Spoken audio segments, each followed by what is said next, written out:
Hey, boss. Okay. I said I'm fine.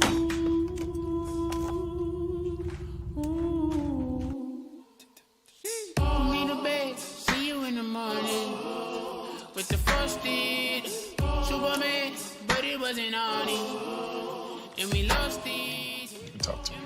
It's been really hard for me.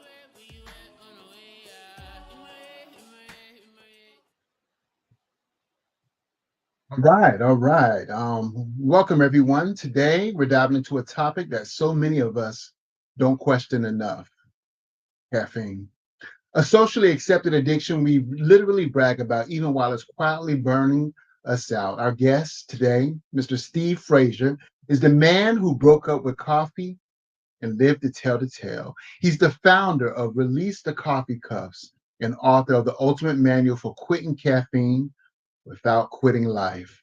Let's start with something that might resonate with a lot of listeners. Steve, you made the brave decision to break up with coffee. What finally pushed you to that moment?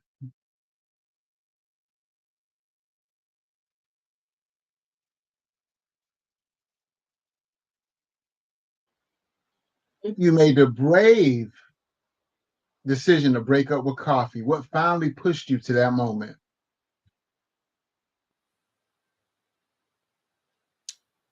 I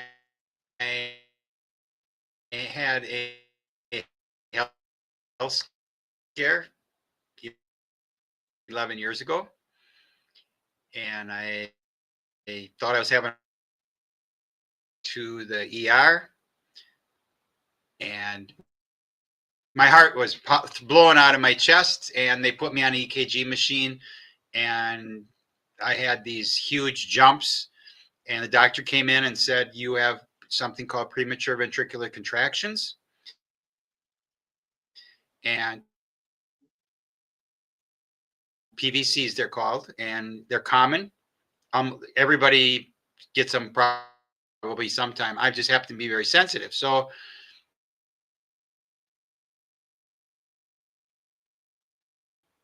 I said, so what's, and he said, you're going to be fine. There's no health scare here. I said, so what's causing this? He said, well, stress. And I said, and, and, and then he paused and he kind of smiled and he said, and cat. She took me to the ER. So I quit, and I quit for a couple of years, and then every good at because caffeine is addiction.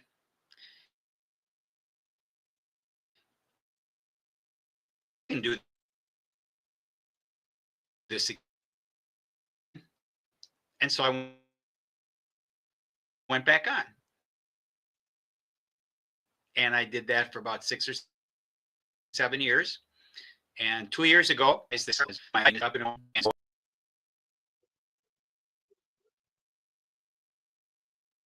Got some technical difficulties there. There's no way for me to pause. I'll have to end the broadcast and start it over. Let's go to a commercial break, and hopefully that alleviates the issue. The hardest thing with mental health is it becomes a spiral. And sometimes all you literally need is a little catalyst to help you to stop.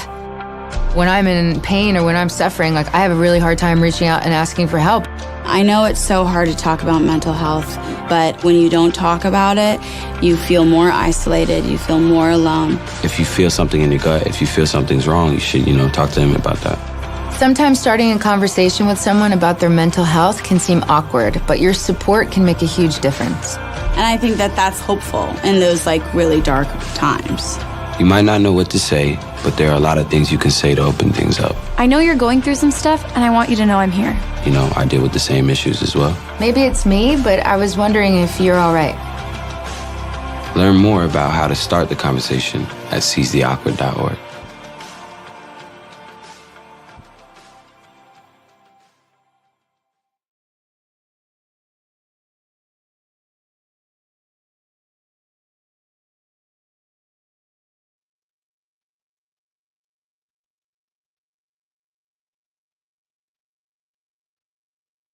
All right, Steve, you're back.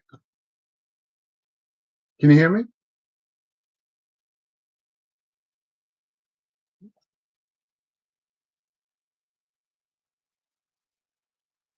Oh, your mic is muted.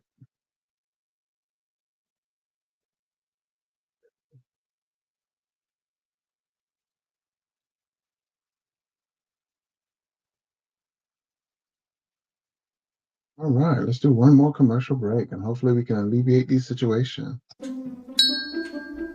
How to start that conversation with your friend about their mental health. First, make sure you aren't too far away. Closer, closer. Whoa, whoa, whoa, too close. Now ask something open-ended like, you all good? Are you all good? Or is everything okay? Is everything okay? Well done, awkward teenage actor. Actually, no. Thanks for asking. Find out how you can help a friend with their mental health at seizetheawkward.org.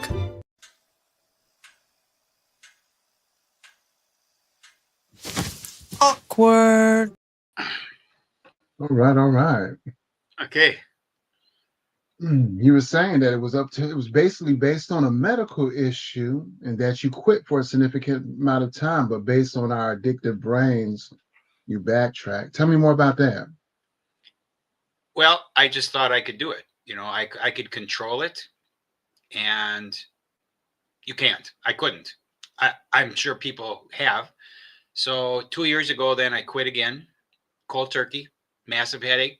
3 days I was down, brain fog, fatigue. And in a book that I wrote, Release the Coffee Cuffs, I have a chapter on anecdotal stories, and it's 20 people that quit caffeine. And everybody quits differently. A lot of them went cold turkey, which I don't recommend, but ultimately they got the same results that I did, and that is I sleep well now. And people that drink caffeine sleep, so don't misunderstand me. So when I say things today, for whatever reason, you can say, well, that doesn't pertain to me, because there's exceptions to everything. We all process caffeine differently, but there are some things that happen in our bodies which you don't control, okay, that none of us control. And that is the actual effect that a caffeine molecule has on, let's say, adenosine receptor. Okay, when it plugs the adenosine receptor in your brain, you don't get tired mentally. So you keep drinking caffeine, you mentally are wired, but you are tired because your body says it's time to go to sleep. And you don't control what happens when caffeine hits your adrenal glands, and it releases dopamine and cortisol and adrenaline, and you get a high. But what happens with chronic caffeine use is that you no longer get that buzz. You don't the dopamine high, the adrenaline high, even the cortisol high, it doesn't have the same effect. What you are doing is actually going back to baseline. And baseline is, it goes kind of to this question. And that is, does anybody, including you and me and any of your listeners, do they really know what it's like to be healthy? I mean, really, what does it truly feel like to be healthy? Very few people in the world, much less the United States, I believe, know that. Okay, if you're drinking caffeine, and 85% of people in the United States drink caffeine every day, you don't know what it's like to be truly healthy, because your cell is being affected. It's inevitable, because cortisol, which are in your circadian rhythm, when you go to sleep, yes, you do sleep. And I will, again, I mentioned this before, but there's 4 sleep cycle. The first one is very short. It's where you're low. The second one is the longest one. Very little happens there. There are some things that happen, but the things are the big ones. The third stage, also, that's where men produce testosterone, women produce estrogen, where cells heal. And that stage is short, and it is not activated as and then stage 4, and that's what constantly fixing. And so you have 4 to 6 of these cycles every night. Well,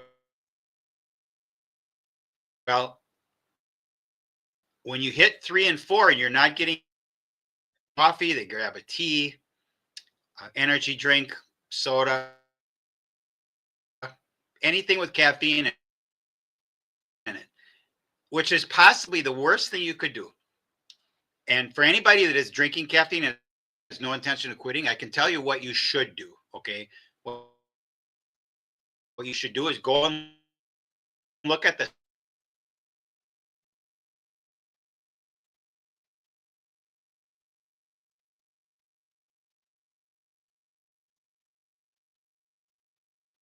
and then if you're going to drink your caffeine, drink it an hour after you get up. Because what happens is you got your circadian rhythm to start naturally then. Now, this isn't easy because you're in withdrawal. Realize you haven't had caffeine for perhaps 10 are drinking coffee or tea.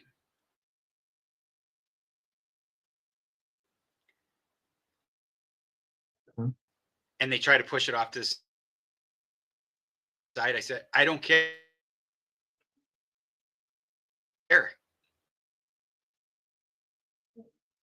To shame you? It's not. Each one, and that is because we have free will and free won't. And I know I'm 68 years old. I have a lot of life experience. I had 6 restaurants for 23 years. I had thousands of employees. I understand I can't make anybody do anything.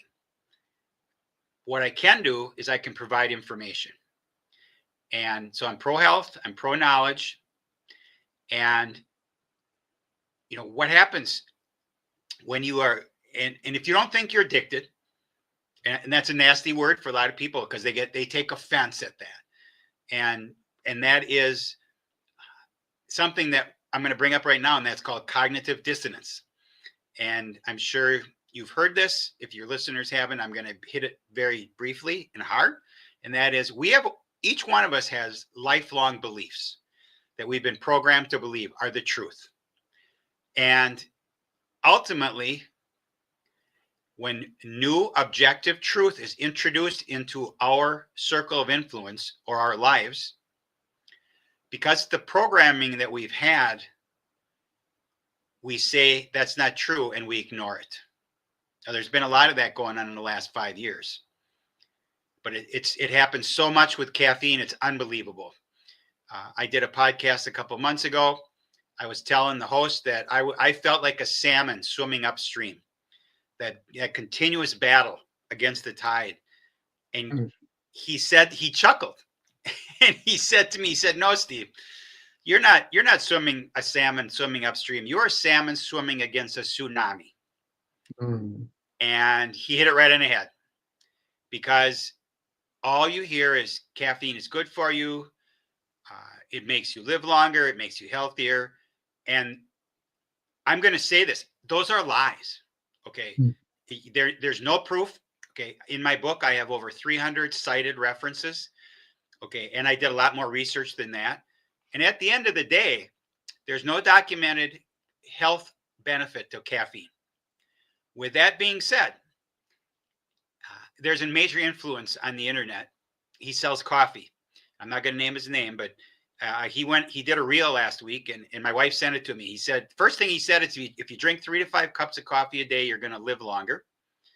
And if you drink 3 to 5 cups of coffee every day, you're going to get 67% of your antioxidants from that coffee. The first one was an outright lie. The second one was actually the truth, with a caveat is that, and he's talking about people in the United States. People in the United States eat so little food that has antioxidants in it, and they drink so much coffee that's where they get 67% of their antioxidants. Mm. Now, I want to talk to you about the health benefits of coffee, caffeine, whatever, and they're different. I went deep on this, okay, because this disturbed me. And I found two different studies, one of 500,000 people and another one of 1 million. And both of those studies hinted at the fact that if you drink 3 to 5 cups of coffee a day, that you may live a little bit longer and you may be a little healthier. In the fine print, way down at the bottom, those studies were done with half caffeinated groups and half decaffeinated groups, and they got the same results. So what does that tell you? Caffeine had nothing to do with this. It was the stuff that was in the coffee. So I'll tell you what I do. When I wake up in the morning right now, every day, well, first I drink my lemon water. Then later on, I'll have a cup of coffee. Okay. Wow. Yes, I did say that. I said that. However, it is called organic Swiss water processed decaf. Okay. So it takes out 99.9% of the caffeine. It's organic. And it takes the caffeine out with water, not with chemicals. If you drink regular decaf coffee, it has 10 to 15% of the caffeine is still in there, and they took the caffeine out with chemicals, and all that garbage is still in there. Now, if you drink just 1 or 2 cups, it's not going to be harmful. But if you do this every day, there's a health impact. It's a toxic load that comes up, and at some point your body just says, hey, I'm just going to keep some of this because I can't get rid of it all. I can't methylate it all.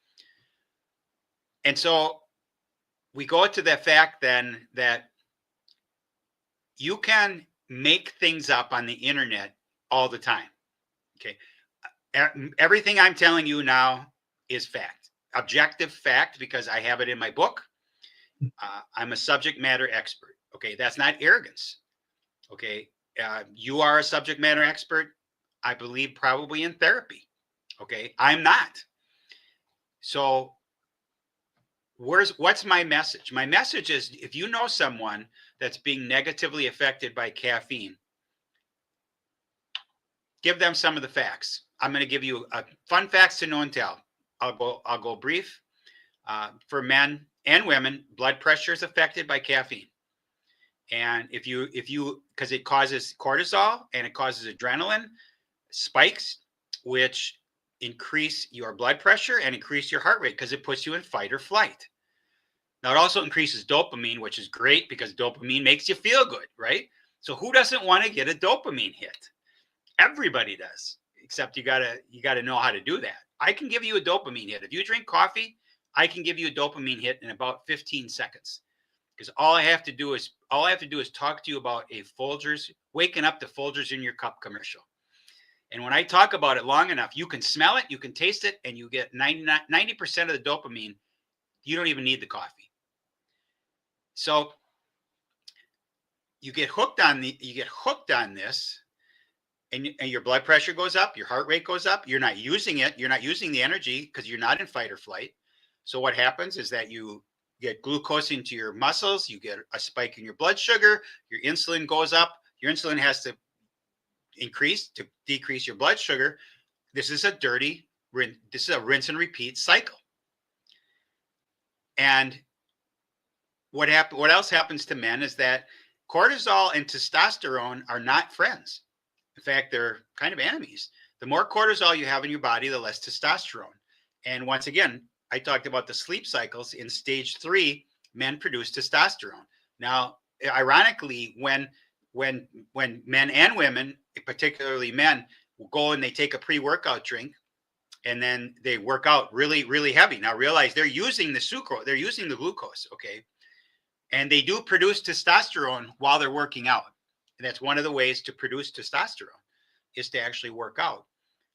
The best way to produce testosterone is to get a great night's sleep. Okay, that's number one. Number two is working out.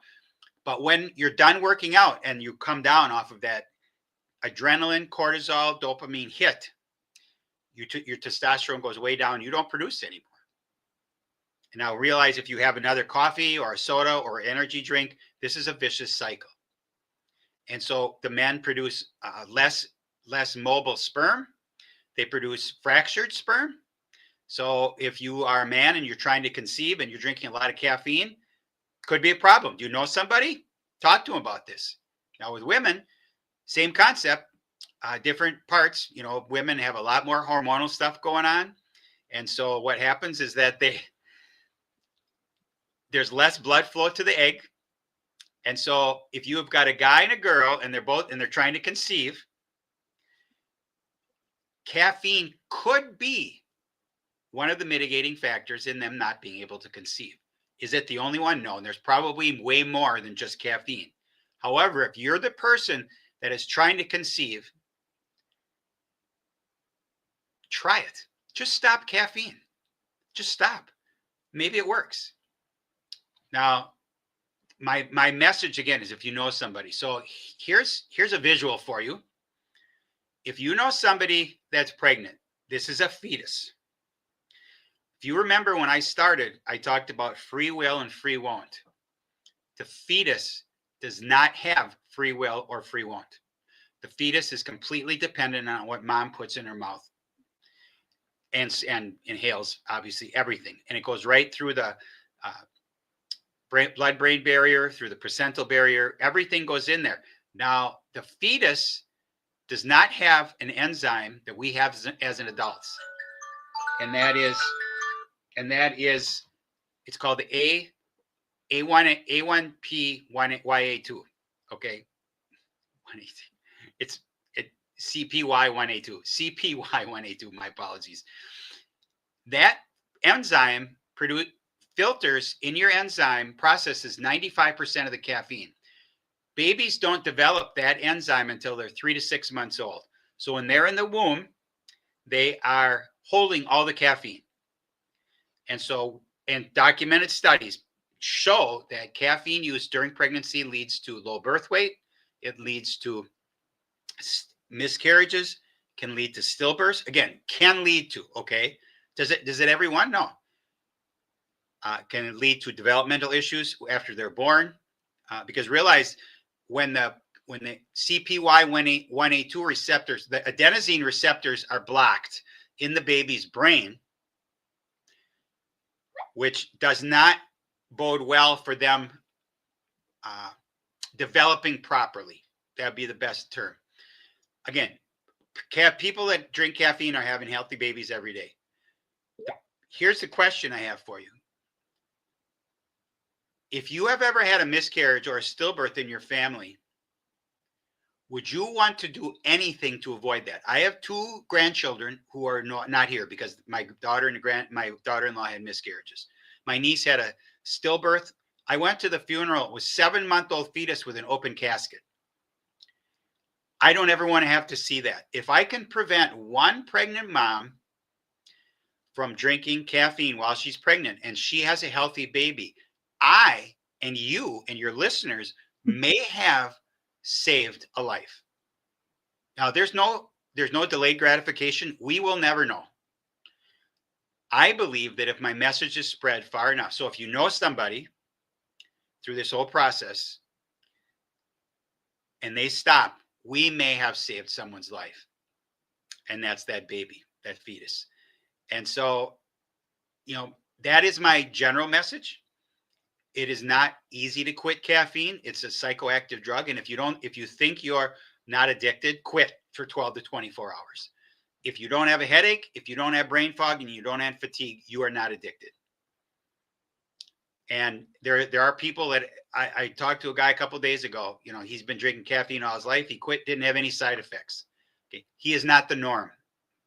The normal person's going to have side effects. Okay, but again, we all process differently. Women process caffeine differently in their menstrual cycle, in the luteal phase, which is 14 to 28 days. Caffeine is processed 70% slower because of all the estrogen in her body. It's the same It's the same way as if they would actually be on birth control pills because of the estrogen. So that half-life of caffeine now went from 5 to 8 hours to 8 to 12 hours. So that 12-ounce cup of coffee at noon, which maybe has 100 to 150 milligrams of coffee, actually can still, half of that's still there with her possibly at 10 o'clock at night. Again, she goes to sleep, but her sleep structure is not good. And so how do you quit? Well, first of all, you have to have a plan. You know, I have a plan in my book. I have a coaching program on releasethecoffeecuffs.com. That's CUFFS. And I'll put that in the show notes. And I've got some great tools and trackers and some information on caffeine that I'm going to send to you. You can put in your show notes. I would encourage everyone to, after listening to this, to just reevaluate their relationship with caffeine. Because there's a number of things that happen. And again, I've read hundreds of anecdotal stories of people quitting caffeine, and I've lived it. Okay. And the biggest thing is you're going to sleep great. And when you wake up in the morning, and one guy used it this way. He expressed this way. He was doing 1,000 to 2,000 milligrams of caffeine a day. I don't know how he stayed alive. He quit cold turkey, 9 days of withdrawal. 6 months later, he wakes up in the morning now, and he feels like he had 2 or 3 shots of espresso. Our bodies are beautifully and wonderfully made until we screw it up. And when we start to put drugs or toxins or any of processed food, we start to put this into our bodies deal with it because we're all alive. But again, do you really know what it's like to feel healthy? I do. I believe I do. I'm not a perfect physical specimen. I'm 68 years old. I'm on no meds. My numbers are all great. I take care of myself. I take supplements. My primary caregiver is our daughter, who's a natural health practitioner. Okay. If you go to the doctor and he says you need to take this pill and doesn't ask you what you're eating or how you're sleeping, or if you're drinking coffee, if you're drinking caffeine, or if you're smoking weed, or if you're drinking alcohol, if he doesn't ask these questions, he's there to make money. He's not there to heal you. Okay. We have to get to the root cause. The root cause often, and let's face it, of those doctors and nurses that are interviewing you, they also have cognitive dissonance. If they're drinking caffeine and they don't have the symptoms you have, it can't be the caffeine because they don't have them. And so reach out for support from anybody. Could be me, can be Felipe, it can be anyone. Reach out. If you go to the website, there's a contact page. Send me an email. I will respond to you. And there's a lot of free information there. And there's going to be a lot of free information in the show notes. But realize that if you actually quit caffeine, it's not just physical. You are free. You're no longer tied up. When you wake up in the morning, you have energy. It's wonderful. I have so much energy when I wake up in the morning. As much as I do right now, I'm drinking caffeine-free Diet Pepsi, which I don't generally drink, but it is caffeine-free. Okay. Usually I drink other decaffeinated soda. So what do you want to do with your life? Do you want to be the best version of you? Do you want freedom? Do you want to go into that coffee room at break time and say to yourself, I can do this? Because you have to prepare for this. Because quitting caffeine is mostly social and psychological and emotional. The physical part, you just get over it. Okay. It's just like cigarettes. It's like alcohol. It's like drugs. It's staying off of it. And you have to have a plan. And the plan is this. What are you going to do when people confront you? I have a certified as a self-sabotage coach. Okay. And one of the biggest things in society in general is being part of the herd. If you're part of the herd, everybody likes you. If you're not part of the herd, fewer and fewer people like you because you're not like them anymore. So again, when you walk into that break room and you are drinking decaf coffee, people will look at you and say, why aren't you drinking caffeine? Well, it doesn't agree with me. I don't sleep well, whatever the reason. Okay. And then say, I feel so much better now because I sleep so well. How do you sleep? Well, I sleep all night. I had a guy last week. He said, I drink Diet Coke at 11 o'clock at night and go right to sleep. And I didn't argue. He won an argument. I'm not here to argue with anybody, because this is going to sound really callous, okay? But I'm going to be brutally honest. I don't care if you drink caffeine. It's your body. It's not the fetus's body. The fetus doesn't have a choice here. The fetus is getting whatever mom gets. However, you control, you have free will and free won't. And so take that into consideration. If you know someone that has any of these symptoms, if you know a pregnant woman that's drinking caffeine, please share this with her. And there's a lot more. And I can, again, please contact me. But, you know, there's a thing that my wife came up with. There's this old saying, you can take a horse to water, but you can't make it drink. However, you can make it thirsty. And my role is to influence people and make them thirsty for knowledge about health and how caffeine is negatively affecting their health. The majority of people that are drinking caffeine every day are somehow being negatively affected by caffeine. Generally, their sleep is probably the biggest one, but there could be all kinds of stuff. They're nervous, they're anxious. Let's face it, when you're on adrenaline all day and you're wired, this isn't normal, okay? It's just not normal. And so as I talk to you throughout this presentation or this chat, I've mentioned to you, you know, you may know someone. So I'll leave you with this. Perhaps that someone is you.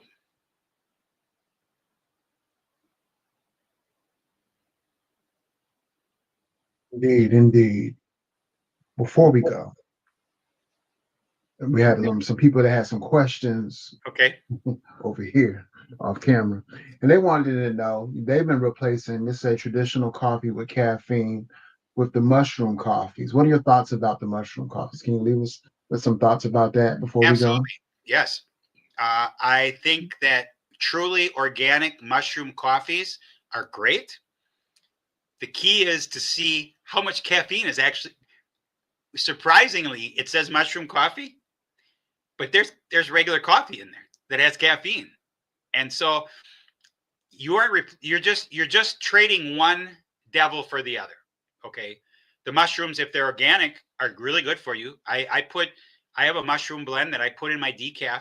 I mentioned that I have decaf. It's called Wild Shrooms. It's got 5 different mushrooms in it. They're all handpicked. They're all organic. And because I'm a firm believer, I've been taking mushroom tinctures for 7 or 8 years now. And a multitude of different ones. Okay. So I'm not going to get into the mushrooms because I could, but I'm not going to. The point is that yes, if they're drinking mushroom coffee that doesn't have caffeine in it, it's fantastic. It's particularly organic because they're getting all the benefits of all those mushrooms, and there's a lot of benefits there. Okay. Any other question? Did that answer your question? Yes, it did. Yes, it did. Thank you for that, because Sure. we have a lot of debate whether or not we're going to do it. Some like Everidose, some like Cuppa, some like this and that. Yep. And I'm like, it does say caffeine, and that was my concern. Yep. Well, yeah, one last question. I'm sorry, I know I already said that. No, you can. I can talk all day. Okay. So, regarding your coaching business, I mean, tell me about your coaching program. What were people most afraid of? Was it losing caffeine or losing the version of themselves that run on caffeine? You hit it right on the head. I couldn't have said that any better. We are so programmed to keep doing the things that we do. And so what happens when you wake up in the morning and you don't go right away and have that cup of coffee? You should replace it. You know, I replace it with lemon water, or and I drink the lemon water no matter what first, because caffeine is a diuretic.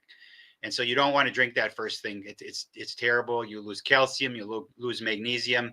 You need to supplement it. But I think you said it really, really well.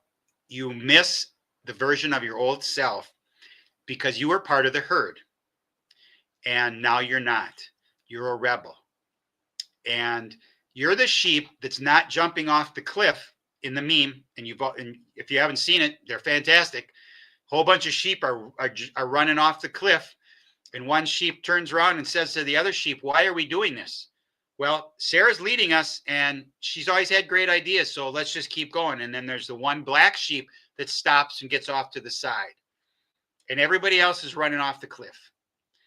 And it's this way with caffeine. It's this way with alcohol, with smoking, with drugs.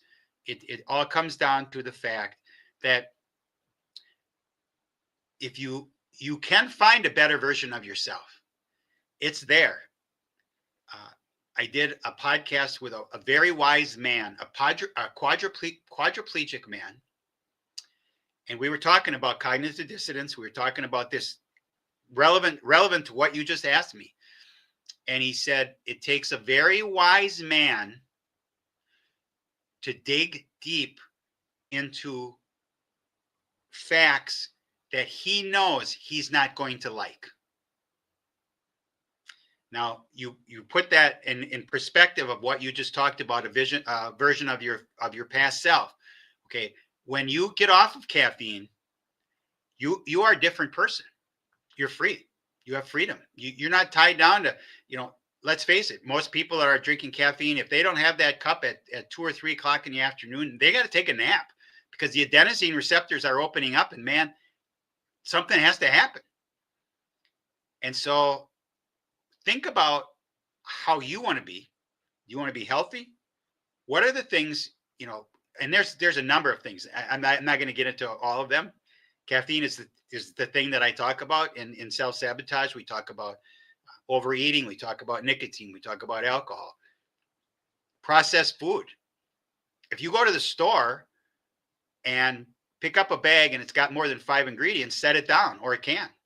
If you pick up a bag or a can and you can't pronounce one of the things in it, don't eat it because you don't know what that is. And they did that specifically to trick you into eating something that probably is not good for you.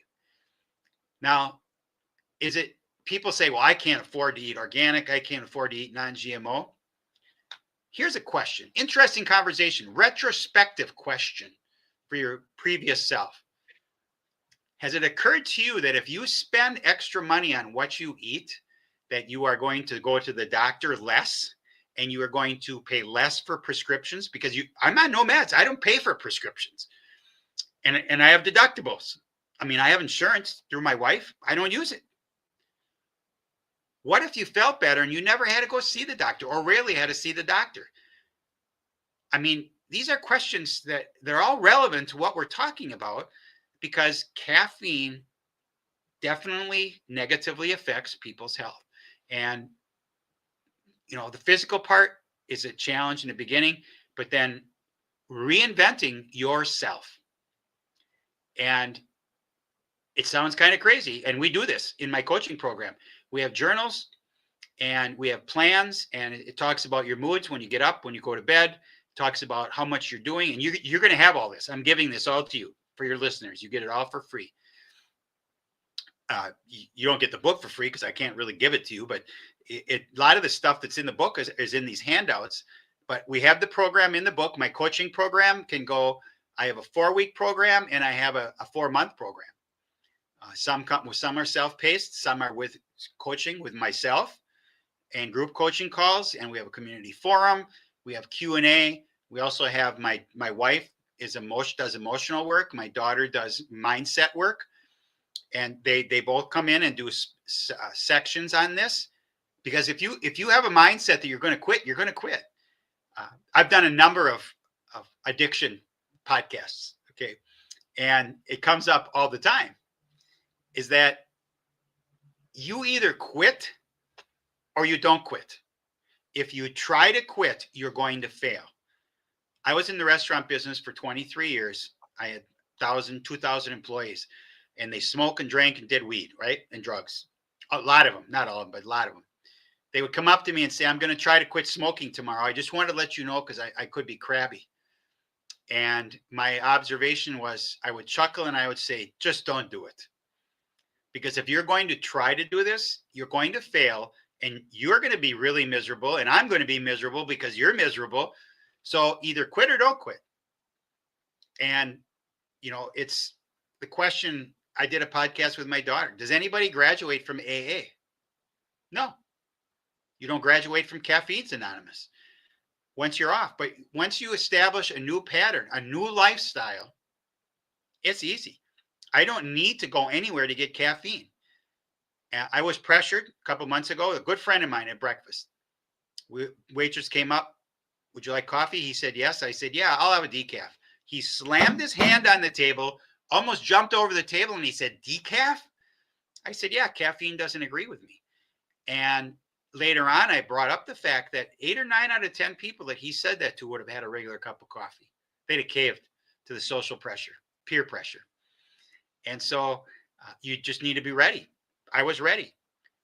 If you can be influenced by other people, it's going to be really hard to quit caffeine or quit anything, because first of all, it's none of their business. It's your business. It's your body, and it's what you put in.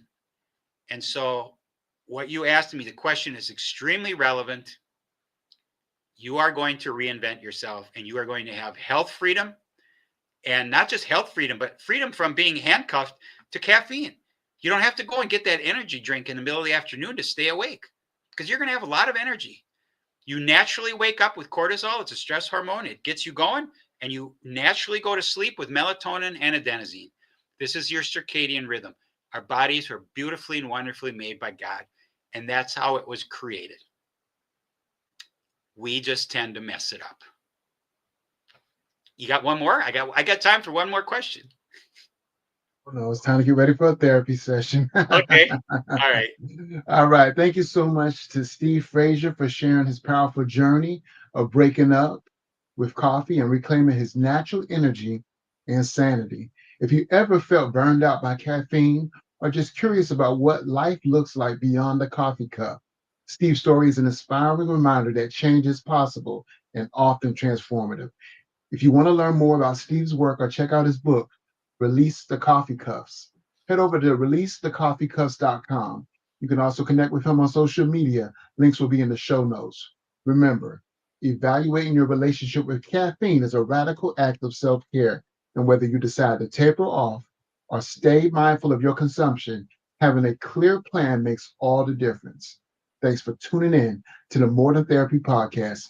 If this episode resonated with you, please share it with anyone who needs to hear it, and leave a rating or review wherever you get your podcast. It really helps us to get more information and more conversations out to more people. Until next time, take care of your mind, your body, and your energy naturally. And thank you once again, Mr. Steve Frazier. My pleasure. Thank you so much.